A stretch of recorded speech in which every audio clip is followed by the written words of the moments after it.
ஜென்ம விநாசாய தேக சுத்திகராஜ திகம்பர தயாமூர்த்தே தத்தாத்திரேய நமோஸ்துதே. அன்பான யூடியூப் நேயர்களுக்கு என்னுடைய அன்பு கலந்த பணிவான வணக்கத்தை தெரிவித்துக் கொள்கிறேன்.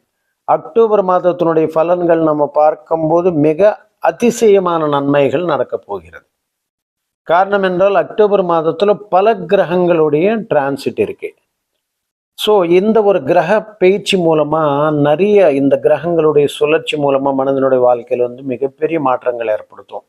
நிறைய பேர் என்ன நினைப்பாங்க, சின்ன சின்ன மாத கோள்கள் எல்லாம் மாறும்போது மிகப்பெரிய மாற்றமா அப்படின்னு நம்ம நினைப்போம். ஆனா உத்தியோகம் வருது என்பது ஒரு மணி நேரத்துல ஆர்டர் ரெடியாகி வரும். அது அந்த கிரகத்தினுடைய கொடுக்கக்கூடிய நன்மை என்பது. அதனால்தான் நம்ம வந்து டே டு டே லைஃப்ல நம்ம பார்க்கும்போது எத்தனையோ மாற்றங்கள் ஏற்றங்கள் எல்லாம் கொடுக்கக்கூடியதெல்லாம் இந்த கிரகங்களுடைய சுழற்சி. அதனால்தான் ஒட்டுமொத்தமாக நம்ம என்ன சொல்றோம், கிரகங்களுடைய சுழற்சி என்பது தான் மனித வாழ்க்கையினுடைய வளர்ச்சின்னு சொல்றோம். முதன்மையாக எடுத்துக்கொண்டால் அக்டோபர் மாதத்துல நமக்கு என்னென்ன மாற்றங்கள், புதன் புத்திகாரகனாகிய புதனுடைய மாற்றம். ஏன்னா புதன் உச்சத்தில் இருந்திருக்காரு தன்னுடைய சொந்த ராசியில மூல திரிகோண பலத்துல உச்ச பலத்தோட முவ்விதமான பலத்தோட வந்து கன்னிராசியில் இருந்து புத பகவான் வந்து 3ஆம் தேதி அக்டோபர் அன்னைக்கு துலாமுக்கு வந்து பயிற்சி ஆகிறார். அதுக்கப்புறம் வந்து சமஸ்த சுகங்கள் போகங்கள் அள்ளித்தரக்கூடிய, ஏன்னா சுக்கரன் இல்லை என்றால் எந்த விதமான ஒரு சந்தோஷம் என்பது மனிதனுக்கு கிடைக்காது. சுக்கக்காரகனாக விளங்கக்கூடிய சுக்கர பகவான் மாற்றம் என்பது பயிற்சி என்பது வந்து 9ஆம் தேதி அக்டோபர் 9ஆம் தேதி நடப்பிருக்கிறது. அவர் வந்து கன்னிரி ஏற்கனவே சுக்கரன் கேத்தோடு சேர்ந்திருக்கிறாரு. எப்போது சுக்கரன் வந்து இந்த பாம்பு கிரகங்களோடு சேரும்போது பல பிரச்சனைகள் வரத செய்யும். அதாவது சுக்கிரன் ராகுவோடு சேரும்போது நமக்கு இந்த ஒரு தேவையில்லாத கெட்ட பேர்கள் உண்டாக்கும். சுக்கிரன் கேத்தோடு இணையும் போது கூட ஆன்மீகத்துல இருந்தாலும் கூட பெண்களால் வந்து பல அவதூறுகள், அவங்களுடைய விஷயங்கள்ல வந்து பல சம்பந்தம் இல்லாத குழப்பங்கள் வந்துடும். பர்டிகுலர்லி சுக்கிரனுடைய அல்லது குருனுடைய இந்த ரெண்டு உன்னதமான கிரகங்கள், அதாவது குரு வந்து நமக்கு முழு சுபரன் சொல்றோம், சுக்கிரன் வந்து முக்கால சுபரன் சொல்றோம். இந்த ரெண்டு முழுமையான சுப கிரகங்களோட ராகு கேத்துகள் சேரும்போது நமக்கு பல வகையான இன்னல்கள் கொடுப்பார்கள். அதை நீங்கள் நன்றாக புரிந்து கொள்ள வேண்டும். ஏன்னா இது நாகதோஷங்கள் கொடுக்கக்கூடிய கிரகங்கள், சர்ப்ப கிரகங்கள். எந்த கிரகங்கள் நிழல கிரகங்களாக இருக்கிறதே, நில கிரகங்கள்னா நாம் ஏற்கனவே சொல்லியிருக்கிறோம், விச் இஸ் ரிலேட்டட் டு கர்மாவுக்கு சார்ந்த கிரகங்களாக இருக்கிறதுனால சனி பகவானுக்கு அடுத்தபடியாக வருது.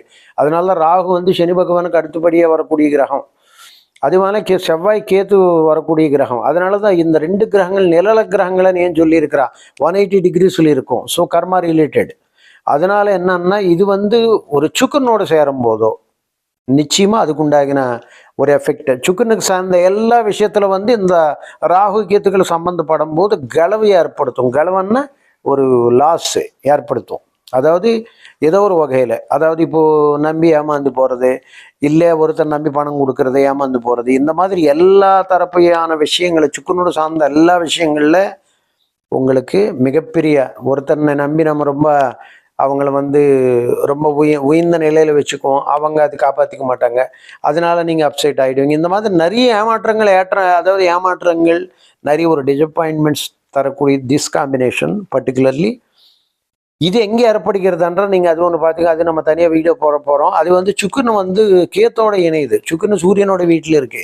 அது நீங்கள் ஞாபகம் வச்சுங்க. சுக்கரன் சூரியன் வீட்டில் இருக்கும்போது அங்கே அஸ்தாங்க தோஷம் பெறுவான், கண்டிப்பாக பெறுவான். ஏன்னா சுக்கரனோடு சேரும்போது மட்டும் இல்லாமல் சுக்கரனோட இடத்துல இருக்கும்போது, சூரியனோட இடத்துல இருக்கும்போது கூட அவருடைய அந்த இல்யூமினேஷன் வந்து கம்மியாகிடும். அதாவது அந்த ஒரு இது வந்து வெளிச்சம் வந்து, ஏன்னா வெள்ளி கிரகம் இல்லையா, அது கம்மியாயிடும். அதனோட இது வந்து அஸ்தாங்க தோஷம் பெறுகிறான்.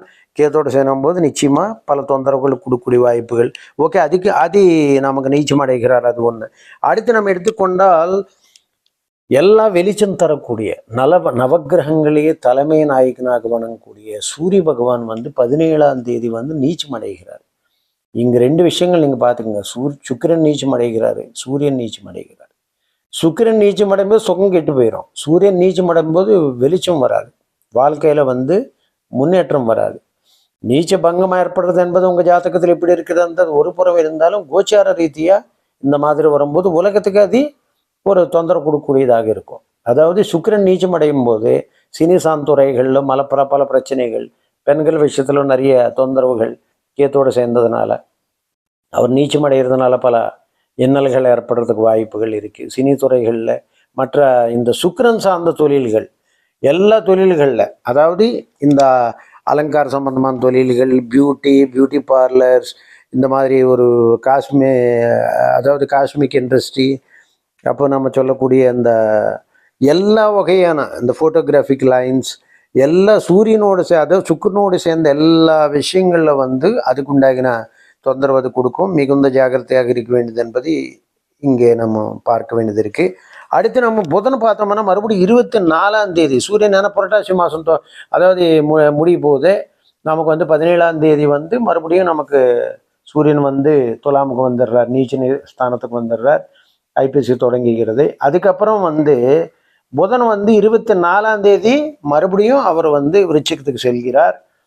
அதுக்கப்புறம் மாத கடைசியில் வந்து 27ஆம் தேதி செவ்வாய் வந்து தன்னுடைய சொந்த ஆட்சி பலத்தோடு கூடிய விருச்சிக ராசி. ஆக 5 கிரகங்களுடைய பேச்சு என்பது, பர்டிகுலர்லி 4 கிரகங்களுடைய பேச்சு என்பது அக்டோபர் மாதத்தில் நடக்கிறது. ஸோ வியப்பு தரக்கூடிய நிறைய மாற்றங்கள் ஏற்படும். அதே மாதிரி எந்த அளவுக்கு நம்ம பாசிட்டிவ்ல பார்க்குறோமோ அதே அளவுக்கு நெகட்டிவ்லையும் கொடுக்கும். காரணம் சுக்கிரன் நீச்சம் அடைகிறது என்பது, சூரியன் நீச்சம் அடைகிறது என்பது உத்தியோக சார்ந்த விஷயங்களில் பல பிரச்சனைகள், பல குழப்பங்கள், நிறைய பேருக்கு உத்தியோக இழப்புகள், இந்த மாதிரி நிறைய நடக்கிறதுக்கு வாய்ப்பு. அதனால தான் அக்டோபர் மாதம் பொறுத்தவரை உங்களுடைய ஜென்ம ஜாதகத்தை பொறுத்து எப்படி இருக்கிறத பார்த்துட்டு தசாபுக்திகள் அடிப்படையில் உங்களுக்கு நல்ல யோக நிலைகள் இருக்கிறதா அப்படிங்கிற பார்க்க வேண்டும். கோச்சாரமாக பார்க்கும்போது இந்த ஒரு ஜாகிரதைகள் நம்ம மேற்கொள்வது என்பது மிக அவசியமானது. ஆக ஒவ்வொரு ராசிக்கு 12 ராசிகளுக்கு அவங்க பெறக்கூடிய ராஜயோக நிலைகள், அவங்க பெறக்கூடிய தசாபுக்திகளின் மூலமாக பெறக்கூடிய அந்தந்த நட்சத்திரருக்கு சார்ந்த யோக நிலைகள், உயர்வு தரக்கூடிய நிலைகள், உத்தியோகத்தில் உயர்வு, குடும்பத்தில் ஒரு அமைதி, மங்கள நிகழ்ச்சிகள் நடக்கிறதுக்கு உண்டாகின, தங்கு தடை என்று நடக்கிறதுக்கு உண்டாகின ஒரு வழி, எல்லா விஷயங்கள் நம்ம ஆராய்வோம். முதன்மையாக நம்ம வீடியோ நீங்கள் பார்க்குறதா இருந்தால் நம்மளுடைய சேனல் வந்து ஆனந்த துவாரகை சப்ஸ்கிரைப் பண்ணிக்கோங்க. அடுத்தடுத்து உங்களுக்கு எல்லா வீடியோஸ் வந்து தொடர்ந்து நோட்டிஃபிகேஷன்ஸ் மூலமாக கிடைக்கும். ஸோ டெஃபினெட்லி உங்களுடைய பேராதரவுடன் நம்மளோட சேனல் வந்து நல்லா போயிட்டு இருக்குது. தொடர்ந்து சில பிஸி காரணங்களால் நம்ம வீடியோஸ் நிறைய போட முடியாமல் போயிடுது.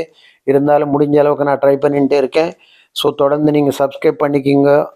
கமெண்ட்ஸ், உங்களுக்கு ஏதாவது ப்ராப்ளம்ஸ் இருக்குது கமெண்ட்ஸில் போடுங்க. உங்களுக்கு தெரிஞ்சவங்களுக்கு இருக்குது ஷேர் பண்ணுங்கள், லைக் பண்ணுங்கள். டெஃபினட்டாக நம்மளுடைய சேனல் மூலமாக பல அதிசயமான நன்மைகள் உங்களுக்கு நிச்சயமாக நடக்கும். ஒவ்வொரு 12 ராசிகளை மேஷம் முதல் மீனம் வரை, அஸ்வினி முதல் ரேவதி வரை இருக்கின்ற 27 நட்சத்திரங்கள் அந்தந்த ராசி அன்பர்களுக்கு நம்ம பார்க்கும்போது அக்டோபர் மாதத்தில் எத்தகைய நன்மைகள் நடக்கப் போகிறது. ஏன்னா மாத தொடக்கத்திலேயே ராசிநாதனாகிய சந்திர பகவானுக்கு 2.25 நாட்கள் தான் ஒவ்வொரு ராசி மாறிட்டே இருப்பார். ஸோ அது எப்போவுமே நமக்கு பாசிட்டிவ் கொடுக்கக்கூடியதாக தான் அமையும். அது மட்டும் இல்லாமல் வளர்ப்பிறை, உங்கள் ஜென்ம ஜாதகத்தில் வளர்ப்பிறை சந்திரன் பலமாக இருந்த பட்சத்திலேயே ரொம்ப யோகமான நிலை கொடுக்கும். அது போலவே யோக காரகன், அதாவது சந்திர பகவான் யோகக்காரகன் ஆகிய செவ்வாயோடு இணையும் போது மகத்தான ராஜயோகம் கொடுக்கும். குருவோடு இணையும் போது நல்ல யோகங்கள் கொடுக்கும். இப்போ நமக்கு வந்து ராசிக்கு வந்து 4ஆம் இடத்துல செவ்வாய் வந்து உங்கள் யோகக்காரகன் 4ஆம் இடத்துல உட்காந்துட்டு 10ஆம் இடத்தை பார்க்குறாரு. ஸோ தொழில் ஃபர்ஸ்ட் கிளாஸான தொழில் அமைச்சு கொடுப்பார். செவ்வாய் வந்து யோகக்காரகன். நிறைய பேர் வந்து ஜாதகத்தில் இதே நடந்தது, ஏன் நடக்கல, பெரிய பெரியவங்களுக்கு கூட இந்த குழப்பம் இருக்குது. அதாவது ஜாதகத்தில் அவங்க நினச்சி பண்ணி நடக்காது. திடீர்னு பெரிய பெரிய பொசிஷன்ஸில் இருப்பாங்க, திடீர்னு அந்த பொசிஷன்ஸ் வந்து போயிடும். அதுதான் மெயினாக நம்ம பார்க்க வேண்டியது. ஒரு முதலமைச்சராக இருந்து கூட அவர் திடீர்னு அந்த பதவியிலிருந்து அவர் இறக்கப்படுகிறார் என்றால் அவருக்கு யோகக்காரகன் வந்து மறைந்திருப்பார். அதுதான் உண்மை. ஒரு சிஇஓவாக இருந்து அல்லது ஒரு மிகப்பெரிய டாப் பொசிஷன் லீடர், ரொம்ப ஹையர் பொசிஷனில் உள்ளவங்களெல்லாம் திடீர்னு அவங்களுக்கு ஒரு சம்மந்தம் இல்லாத குழப்பம்னா யோகம் செய்ய வேண்டிய நேரத்தில் அந்த கிரகம் யோகம் செய்யும். அந்த யோகக்காரகன் தசாபுக்திகளை வலிமையாக இருந்த பட்சத்தில் யோகம் செய்யும். தசாபுக்திகளை குழப்பமாகும் போது, டிரான்சிட்டில் குழப்பம் வரும்போது யோகக்காரங்க மறைஞ்சிருக்கிறாருன்னா நிச்சயமாக அந்த பதவி இழப்பு. அதுதான் யோக பங்கம்னு சொல்லுவாங்க ஜோதிடத்தில். அந்த யோக பங்கம் உள்ளவங்க தான் திடீர்னு டாப் பொசிஷன்ஸ் போய் கீழே விழுவுறது என்பது நடக்கும். அதை நம்ம முன்கூட்டியே அறிந்து கொண்டு அதுக்குண்டாகின ஸ்டெப் நம்ம எடுத்தோம்னா கீழே விழுவுற சான்ஸே கிடையாது. ஜோதிடம் என்பது அதுக்கு பேரே ஜோதி. ஜோதின்னா லைட்டு. மனிதனுடைய வாழ்க்கை இருட்டு. இந்த இருட்டிலேருந்து லைட்டு கொண்டு போகிறதுக்கு உண்டாகின சாஸ்திரம் தான் ஜோதிட சாஸ்திரம். இந்த கிரகங்கள் எல்லாம் நமக்கு வந்து ஒவ்வொன்றா வந்து எல்லா வகையான தெய்வத்தினுடைய கட்டுப்பாட்டில் இருக்கின்ற கிரகங்கள். அதனால தான் இதுக்கு காலபுருஷ தத்துவம், அப்புறம் அந்த ஏன்னா எந்த ஒரு எப்பேற்பட்ட மனிதனாக இருந்தாலும் இந்த காலத்தால் வீழ்த்தப்படுவான். ஸோ அது அதுதான் காலச்சக்கரம் என்பது. அந்த காலச்சக்கரத்துக்கு உகுந்தப்படுது அந்த காலபுருஷ தத்துவ ராசின்னு நமக்கு வச்சுருக்காங்க. அதில் நாலாவது ராசி கடக ராசி கொடுத்துருக்குது. ஏன்னா 4ஆம் வீடு வீடு, அம்மா, எல்லாம் அம்மானோட அரவணைப்பு எல்லாம். இப்போ நமக்கு இந்த ராசிக்கு யோகாரக்கனாகிய செவ்வாய் நமக்கு நேர 10ஆம் வீடுன்னு பார்த்துட்டு இருக்கு. அது தொழில் எந்த விதமான குழப்பம் வராது தொடர்ந்து. ஏன்னா கடந்த மாதங்களில் நம்ம செவ்வாய் மறைஞ்சிருந்தார். 6ஆம் இடத்துல இருந்திருக்கிறார். அதாவது மட்டும் இல்லாமல் ராசிக்கு 3ஆம் இடத்துல மறைஞ்சிட்டு இருந்தார். அப்போ என்ன ஆயிடுது, மறைவு ஸ்தானத்தில் இருக்கும்போது பாக்கியத்தின பார்த்தாலும் கூட அது நம்ம ஒரு மிகப்பெரிய வெற்றி தராது. ஏன்னா அது உபஜய ஸ்தானங்களுக்கு போறதுனால. இப்போ நம்ம கேந்திரத்துல 4ஆம் இடத்துல உட்கார்ந்துட்டு 10ஆம் இடத்துல பார்க்குது வலிமையான கேந்திரத்துல. அதான் தொழில் நமக்கு சென்ற மாதம் சிக்கலான விஷயங்கள் எல்லாம் இந்த மாசத்துல நீங்க ஈஸியா தொழிலில் சம்பாதிச்சிடலாம். முன்னுக்கு போறதுக்கு உண்டாகிற வழி கிடைக்கும். அடுத்து நமக்கு தனாதிபதி சூரியன் எங்க இருக்கிறாருன்னா, சூரியன் புதனோடு சேர்ந்து பலமா 3ஆம் இடத்துல உச்சத்தோடு இருக்கிறாரு. அதே புதன் நமக்கு 3ஆம் தேதி துலமுக்கு மாறிக்கிறாரு. ஆக 4ஆம் இடத்துக்கு புதன் வந்துடுறாரு. ரொம்ப நல்லது. 9ஆம் தேதி சுக்கிர பகவான் நீச்சம் அடைகிறார். உங்களுக்கு அவர் நீச்சம் அடைகிறதே நல்லது. காரணம் என்றால் கடகராசிக்கு சுக்கிரன் பாதகாதிபதி என்ற முறையில 3ஆம் இடத்துல மறைகிறதுனால நமக்கு நன்மைகள் அதிகமாக நடக்கும். ஏன்னா உங்களுக்கு செவ்வாய் தான் பலமா இருக்க வேண்டும். செவ்வாய் நல்ல பலமான நிலையில் இருக்கிறது. ஆக இந்த கடகராசி பொறுத்தும் வரை 5 பூர்வ புண்ணியஸ்தானாதிபதி, தொழில் ஸ்தானாதிபதி, கர்மஸ்தானாதிபதி செவ்வாய் நமக்கு மாத கடைசியில மாறுறாரு. அதுவரை இந்த மாதம் அக்டோபர் மாதம் உங்களுக்கு பிரமாதமான தொழில், ரெக்கக்னேஷன், பப்ளிக் இமேஜ் எல்லாம் நல்ல விதமாக வரும். புது முயற்சிகள் நல்ல வெற்றி பெற வாய்ப்புகள் கொடுக்கும். எங்கே சென்றாலும் நம்ம நினைச்சதெல்லாம் நடக்கும். ஸோ நல்ல அதிருஷ்டமான வாய்ப்புகள்னே சொல்லலாம். அப்போ 5 செவ்வாய் நமக்கு அடுத்த 5ஆம் இடத்துக்கு வருகிறார். அதுவும் வலிமையான இடமாகும் மாத கடத்துல. ஆக இனி வருங்காலங்களில் உங்கள் கடகராசி அன்பர்களுக்கு, ஏன்னா நிறைய பேர் எங்கிட்ட கேட்டது உண்டு, அதாவது எங்களுக்கு அஷ்டம சனி முடிஞ்சிச்சு, இருந்தாலும் அஷ்டம சனியோட பாதிப்பு நாங்கள் இன்னும் பட்டிக்கிட்டு தான் இருக்கிறோம். இதுதான் உண்மையானது. ஏன்னா நிறைய பேர் பேசுறதுக்கு நல்ல விதமாக வரும், ஆனால் ப்ராக்டிக்கலாக அவங்களுக்கு பாதிப்புகள் இருக்கும். எதுக்கு பாதிப்புகள் இருக்குமானா, நட்சத்திரங்களை போய் எந்த சாரத்தில் உட்காந்துருக்கு தெரியாது இல்லையா. அவங்க ஜென்ம ஜாதகத்தில் என்னென்ன சாரத்தில் இருக்காது. பொதுவாக நம்ம சொல்லும் போது சூப்பராக இருக்கும்னு சொல்லுவாங்க, எல்லாரும் சூப்பராக இருக்கும்னு சொல்லுவாங்க. ஆனால் தனிப்பட்ட நபர்களுக்கு நடக்காது. ப்ராக்டிக்கலாக அவங்களுக்கு நடக்காத போது கவலை அதிகமாகிடும். யார் பார்த்தாலும் இப்படி சொல்கிறாங்களே, அப்போதான் அபநம்பிக்கை என்பது ஏற்படும். ஆனால் நான் சொல்லுவது உங்கள் ஜென்ம ஜாதகங்களை கூட நீங்கள் பார்க்கணும். ஆக்சுவலி ஏன்னா இப்போ நீங்கள் ஒரு ராசியில் ஒரு கிரகம் இருக்குதுன்னா 3 நட்சத்திரங்கள் இருக்கும் ஒரு ராசியில். அந்த 3 நட்சத்திரத்தில் எதில் உட்கார்ந்துருக்குது அப்படின்றத நம்ம பிரதானமாக பார்க்க வேண்டும். இங்கே கோச்சாரத்தில் எதில் உட்காந்துக்குது, உங்கள் ஜென்ம ஜாதகத்தில் என்ன நட்சத்திரத்தில் உட்காந்துருதுன்றது பொறுத்து தான் யோகங்களை கொடுக்கும். இப்போ ராகு 11ல் இருக்கிறார், மிகப்பெரிய யோகம்தான் கொடுக்கும். ஆனால் இன்னும் 100%, இப்போ எங்களுக்கு 70% தான் கொடுக்குது, 80% தான் கொடுக்குது, 100% கொடுக்கலன்னும் போது அந்த ராகு 11ஆம் இடத்துல, இப்போ ஒரு உதாரணத்துக்கு மேஷத்தில் இருக்கிறாருன்னு வச்சுங்க. மேஷத்தில் அஸ்வினியில் இருக்கிறாரா, பரணியில் இருக்கிறாரா, கிருத்திகையில் இருக்கிறாரா. இப்போ அஸ்வினியில் இருக்கும்போது 60% தான் கொடுப்பாரு. அதே பரணியில் இருக்கும்போது 95% கொடுப்பாரு. கிருத்திகையில் இருக்கும்போது 80% கொடுப்பாரு. இப்படி ரிசல்ட்டு. ஏன்னா டிகிரிஸ் தான் எல்லாம் டிகிரிஸ் வச்சுதான். ஏன்னா இப்போ ராசி மண்டலம் 360 டிகிரியா வச்சிருக்கிறா. அப்போ ஒவ்வொரு ராசி 30 டிகிரி, 12 ராசிகள் 360. இந்த ராகு கேத்துகள் 180 டிகிரிஸ் எதுக்கான்னா, இந்த ராகு செஞ்சது அப்படி ஆப்போசிட்டாக செய்வா கேத்து 180 டிகிரியில் இருக்கும்போது. அதே மாதிரி பிளானட்டரி கன்ஜங்ஷன்ஸும் நம்ம பார்க்கணும். பிளானட்டரி கன்ஜங்ஷன்ஸில் க்ளோசர் டிகிரிஸில் இருந்த பாதிப்பு அதிகமாக இருக்கும். இப்போ ராகு சந்திரனோட சேர்ந்துருக்குதுன்னு வச்சுங்க. சந்திரன் மனோகாரக்கன் இல்லையா, மைண்டு. 3 represents mind. இப்போ ராகு சந்திரனுக்கு ஆகாது.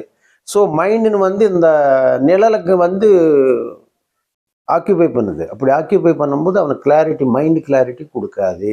இப்போ நிறைய ஸ்பெஷல் சில்ட்ரன் நம்ம பார்க்கும்போது பாவம் மன ரீதியை வேதனைப்படக்கூடிய குழந்தைகள் இதெல்லாம் நம்ம பார்க்கும்போது இந்த சந்திரனும் ராகு க்ளோசர் டிகிரிஸில் இருக்கும். அதாவது 1-2 டிகிரிஸ்குள்ளே தான் இருக்கும். ஒரு 10 டிகிரிஸ் தாண்டணும். அது அந்த 2 காம்பினேஷன் 10 டிகிரி தாண்டிச்சுன்னா தான் அந்த அறிவு நிலை என்பது மேம்படும். அது க்ளோஸ் ஆயிடுச்சு அப்படின்னும் போது பாதிப்பு. அதே மாதிரி டிகிரிஸ், இப்போ புதன் சுக்கிரன் க்ளோஸ் டிகிரிஸில் இருக்கும்போது தான் கோச்சார ரீதியாக ஃப்ளட்ஸ் வரும்.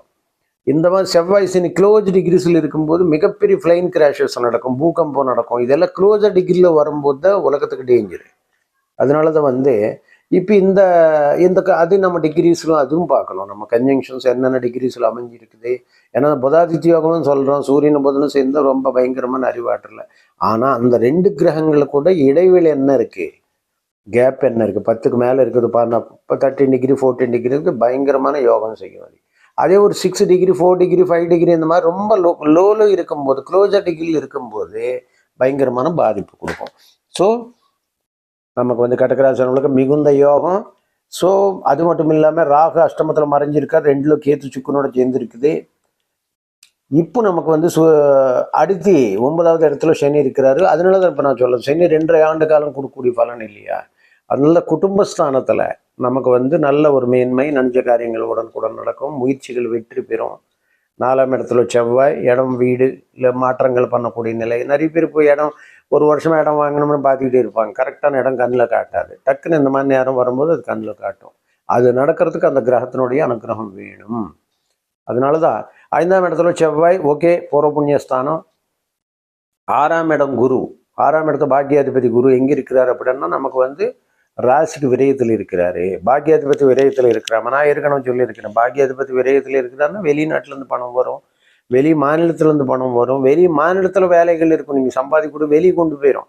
ரொம்ப நாளாக நீங்கள் முயற்சி பண்ணிட்டு இருக்கீங்க, இங்கே வருமானம் வரல, இங்கே வருமானம் வரல, எல்லாத்துக்கும் ஒரு காரண காரியமாக தான் நடக்கும். இங்கே வருமானம் வரலன்னு உங்களை வேறு இடத்துக்கு அது கொண்டு போகிறதுக்கு தான் வருமானம். ஏன்னா இங்கே கொடுத்துக்கிட்டே இருந்து நீ எப்படி போவீங்க.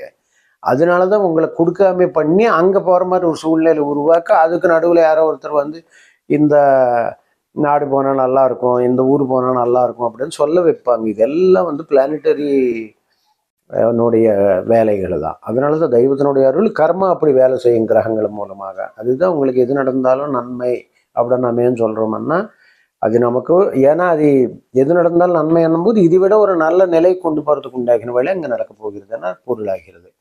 10 கோடி செவ்வாய் பலமாக இருக்குது. 11 கோடி சுக்கிரன் நமக்கு வந்து 9ஆம் தேதி 3ஆம் இடத்துக்கு வருகிறார். ஸோ அவர் மறைந்திருக்கிறது ரொம்ப நல்லது. ஸோ 12ல் வேறு குரு. ஆக மொத்தத்தில் நமக்கு அக்டோபர் மாதம் பொறுத்தவரை கடகராசி அன்பர்களுக்கு மிகுந்த நன்மைகள் நடக்கும். 2வது இந்த சமீப காலமாக சனி வக்கரத்தில் இருக்கிறதுனால தான் நிச்சயமாக நன்மைகள் செய்வார்.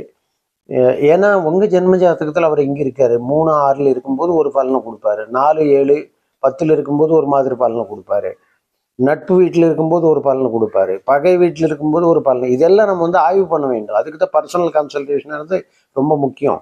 ஏன்னா அது வச்சு தான் நமக்கு ரிசல்ட்டே கொடுக்கும்.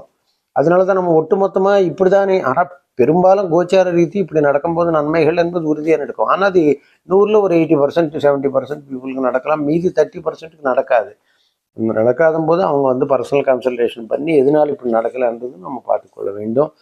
தசாபக்திகள் நிறைய பேர் என்ன சொல்லுவாங்க, இதெல்லாம் வந்து கம்மி தான் பர்சன்டேஜ் கொடுக்குங்க, மெயின் வந்து நமக்கு தசாபுக்தி தான் கொடுக்கும். தசாபுக்திகளை கூட ஏமாற்றோம். ஏன்னா தசாபுக்திகள் நீங்கள் வந்து எதிர்பார்த்த பலனை கிடைக்கல என்றால் அது கர்மா ஸ்டோரேஜில் போய் மாட்டிக்கும். அதுவும் நீங்கள் கிளியர் பண்ணுறதுக்கு தெய்வத்தினோட கிருபை வேணும். இந்த மாதிரி நிறைய விஷயங்கள் அதில் வந்து ஜாதகத்தில் வரும். ஆக கடகராசி பொறுத்த வரை அக்டோபர் மாதம் ரொம்ப நல்லா இருக்குது. So try to enjoy all the results. நிச்சயமாக நல்லாயிருக்கும், கவலைப்பட வேண்டாம். ஏன்னா தொழில் ஸ்தானம் வலிமையாக இருக்குது, பாக்கியஸ்தானம் வலிமையாக இருக்குது, பயப்பட வேண்டிய அவசியம் இல்லை. ஸோ யோகாதிபதி நல்ல நிலையில் இருக்கார். இது நம்ம பார்க்கும்போது உங்களுக்கு நினச்ச காரியங்கள் உடனுக்குடன் நடக்கும், முயற்சிகள் வெற்றி பெறும், உத்தியோகத்தில் உயர்வு கிடைக்கும், டிரான்ஸ்ஃபர்ஸ் கிடைக்கும், எல்லா வகையில் நன்மைகள் உறுதியாக பயக்கும். சர்வேஜனா சுகினோபா.